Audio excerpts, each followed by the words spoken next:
Well, good morning and welcome back. So to continue our 10-day series, let's get straight to number 6. Number 6 is this: break the shackles. If you are like the 2/3 of college graduates, you're starting off in debt. The average college graduate debt is about $30,000. Let me give it to you straight. If you're in debt, you're enslaved. Andrew Carnegie said it before I did. He said simply, those in debt are slaves. It's even written in the Bible, Proverbs 22:7, I think. The borrower is the slave to the lender.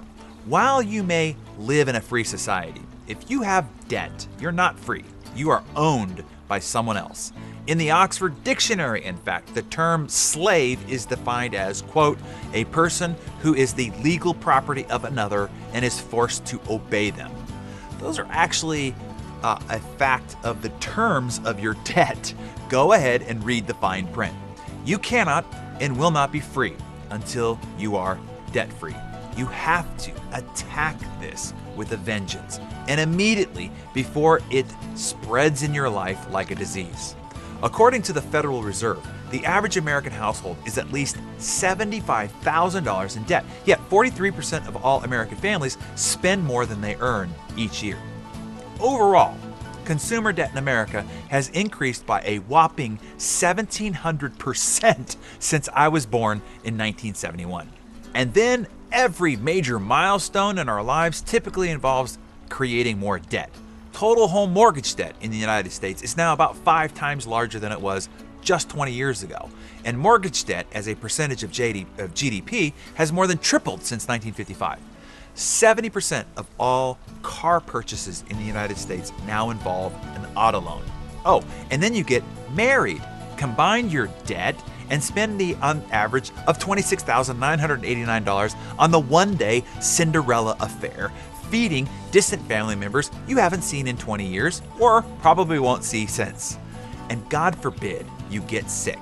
According to the American Journal of Medicine, medical bills are a major factor in more than 60% of personal bankruptcies in the United States. The worst evil of all, though, is credit card debt. Let's say you quote-unquote only have $5,000 in credit card debt. It's easy to rack up $5,000 in debt. One ski outing, 1 week to Hawaii, or one Disney trip could do it. You think, that's not so bad, really? But over 10 years at 22% annual interest rate compounded monthly, that debt grows to $44,235, or about 9 times what it appears to have cost you on face value. And by that time, you can't even remember if you went on the Dumbo ride or not. Now the average American household carries an average balance of about $15,000 or $16,000 in credit card debt at an average interest rate of about 12.83%. So, let's say you're 25 years of age now. By age 65, you will have paid, get this, $2,629,618 to your enslavers.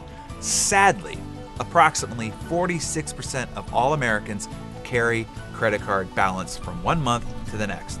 Today, the total amount of consumer credit in the United States is 15 times larger than it was 40 years ago. So, are you starting to understand why approximately half of all Americans die broke? They spend their whole life making and accumulating money and they die broke. But they did it to themselves. But not you, not now. Now you are smarter than that. Your first priority is to remove the shackles from your ankles and get out of debt prison. Every available dollar has to go to this objective. I was taught early on, if you can't afford it, you can't have it, period. No credit card can pay for what you can't afford. You see, I use a credit card, but primarily for tracking and mileage reward incentives. But it's completely paid for each cycle. I never, and let me say it again, never revolve credit. That's a fool's game. With my personal finances beyond real estate, I don't believe in carrying any debt, as in zero whatsoever. I never have. If you are not there yet, get there quickly. Make that your first and most urgent priority in life. Eliminate every expense beyond your absolute basic survival needs until you have zero debt. It's amazing to me when I know people who have thousands upon thousands of dollars of credit card debt, and I see them going out to dinner or going out for on a vacation, or they go shopping for new clothes. Really? Now, I can hear you saying, really? If I have credit card debt, then I can't treat myself or have any fun? Yes, that's exactly what I'm saying. If it costs money that you don't have, you can't afford that fun. You can have all the fun that you want if it's free. What I'm saying is you cannot afford treats or fun that cost money. Look, you already danced. No more dancing until the fiddler has been fully paid up.